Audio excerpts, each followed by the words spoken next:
Welcome to Book Talk. I'm Winston. I like to read good books, and you should too.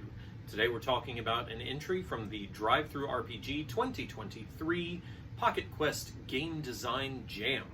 And this one is Demeter. And I'm just going to stay right here because we are going to be looking at these images. This is a solo journaling role-playing game played with a single deck of cards. And this is Demeter. The spaceship you travel on contains cargo, all that work for just a few credits. No surprise the captain took that last order. It should have been easy money, but it was not. And this is the style that the entire book is done in. This lush graphic design like this. This is incredible. There are 8 crew members, 4 physical, 4 mental, and then the captain, who is experienced in both physical and mental, but does not get an effort bonus when you resolve tasks. And note a little subtle touch like, meet the crew, right?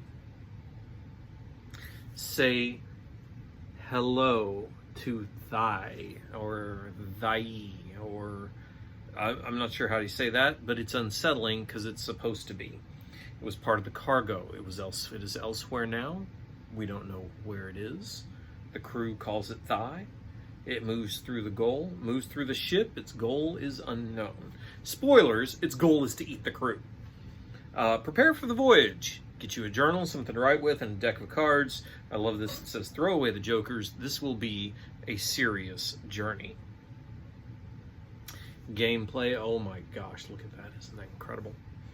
Keep the update the logbook, and draw a card. The color of the card. Okay, let's start from the beginning. The goal of the game. This is a narrative storytelling game. You don't really have very many choices here.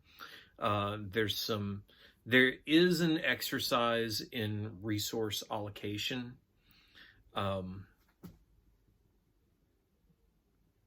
But we'll come back to that. So the main goal here really is just to tell this story. All right, that's the goal. That's the narrative purpose of the game. That is the game. I mean, that is the game. Tell the story. Draw a card. All right, there are 2 perspectives in the game. Draw a card. The color of the card is going to determine if it's red, you're telling this episode, this section, this scene from the crew's perspective. If it's black, you tell it from the monster's perspective. I'm from thy's perspective. After you determine that, you draw a second card, and that card tells you what, it gives you a seed for an event. You solve it narratively, and then you go back to start. The black cards. So we'll come back to what the crew event cards do, but the these cards are interesting. So let's say on the what happens this turn, you turn up a black card. Doesn't matter what the suit is. You turn it up, you discard it. You then determine that now this scene is from thy's perspective. So you draw another card, and the suit is going to determine what thy is trying to do. Eat, hunt, destroy, or evolve. The crew's goal, survive to the end. Thy's goal, eat them all. So when the crew wants to accomplish an objective, and this is done the same way no matter whose perspective you're narrating from. You assign a number of crew members to the task, whatever you have determined narratively that task is. If the profession of the crew member is suitable for the task, you get a +3 to your action. If the physical or mental domain matches, you get a +2 to the action, and presumably this is for each crew member. And for each crew member that shows up, they get a +1. So the more crew members that you can allocate to an action, the better off your results are going to be, because you then draw a card and use the value of that card to determine whether or not you win or lose. If the higher total wins, if it's a red card, ties go to the crew. If it's a black card, ties go to the Diane. All right. So honestly, your best case scenario is, because you get to choose how you interpret things. If you can interpret your story in such a way that you can assign the most possible crew members to solve an action, you're always going to resolve an action in the crew's favor, or almost always. With 9 crew members, at least one of them is going to be a specialty, and at least 4 of them are going to have domain matches. That's 9 plus 3 is 12, plus 8, is 20. You can't draw, if face cards are worth 10, you can't draw higher than a 20. So you're always going to win. But that's not, that's why the events are limited. When you draw for the crew, you draw a card, the suit and the value determines what kind of event that is. It could be a crew event, like a strange body is discovered, or a friendly being on the deck happens to be helpful.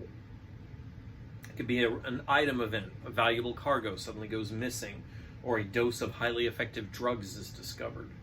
A ship event, an AI reveals a set of hidden operation capabilities, shades of Alien, right? Or a navigation unit malfunctions and distorts the course. Or it could be a space event. You could be approaching an asteroid field, or an old mining colony sends out a call for help.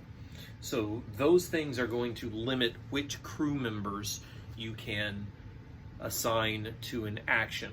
And even if the event is helpful, you still have to resolve an action, because every event is another opportunity for Diane to eat the crew.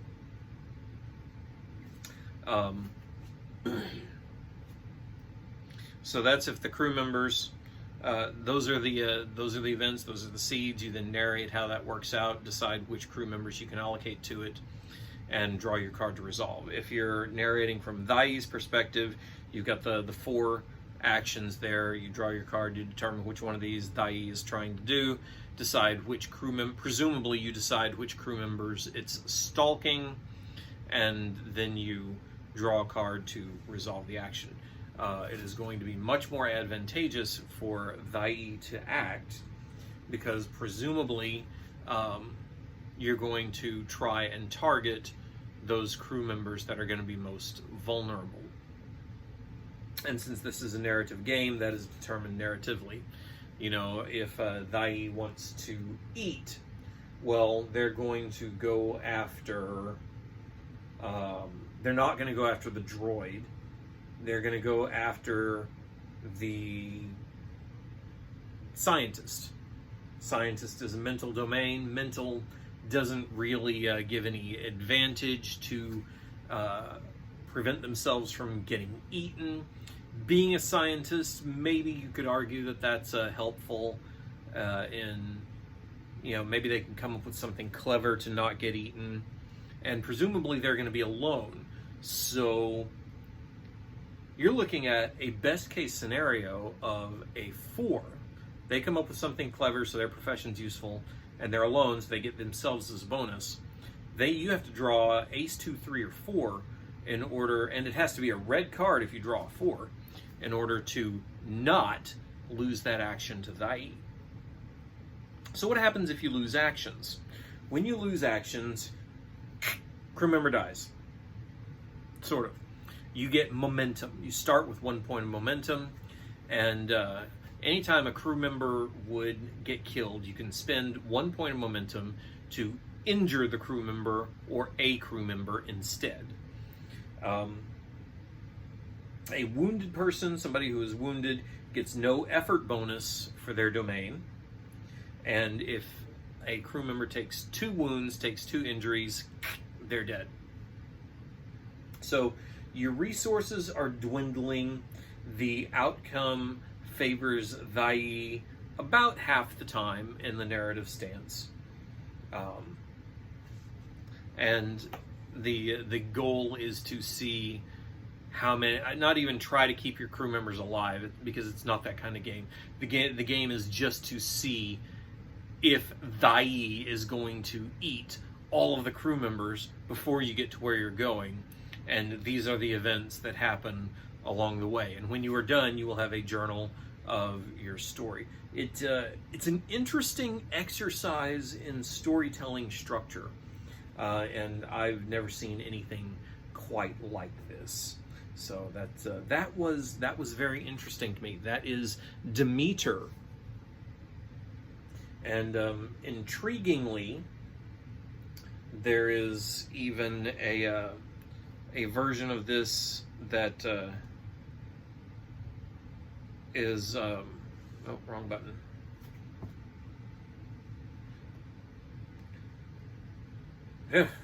Those files have the download. The regular PDF is that beautifully designed, luscious, full color,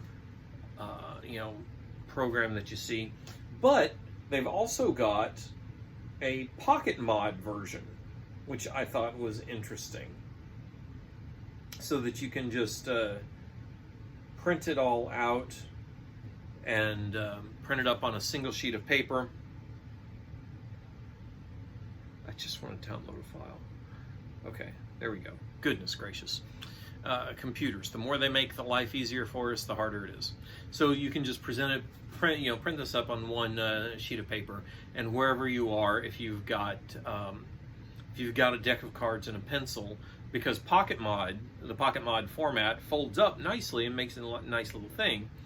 But you carry this with you. You can reference it fairly easily. It only prints on one side of the paper, so you have an entire back side of the paper to create your journal on. So you can do this. You can do this anywhere, which I thought was